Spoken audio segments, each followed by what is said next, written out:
Ассаламу алейкум жігіттер, сендермен Абзик Моторс. Мен бүгін мына бір видеоны көріп таң қалып отырмын. 1992 жылғы әлемнің ең үздік седандары Mercedes E500 бен BMW M5 34-ші кузовта еді. Бірақта мынау Toyota'ның Aristo'сы 2JZ GTE моторымен оларға қалай бәсекелестік көрсеткенін көріп, былайша айтқанда шок халде отырмын. Мынау жарысты қарап тамашаласаңыздар болады, және өз ойларыңызды комментарийға қалдырып кетіңіздер.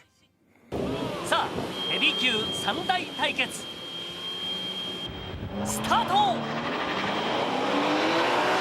ニュアルの F5 手足リード。いい勝負だ。多少出たかな、リストが。うわー、負けるー、やばい。3台ゴール同時。 Өздеріңіз байқағандай турбо мотордың арқасында Toyota Aristo бұл жарыста жеңіске жетті.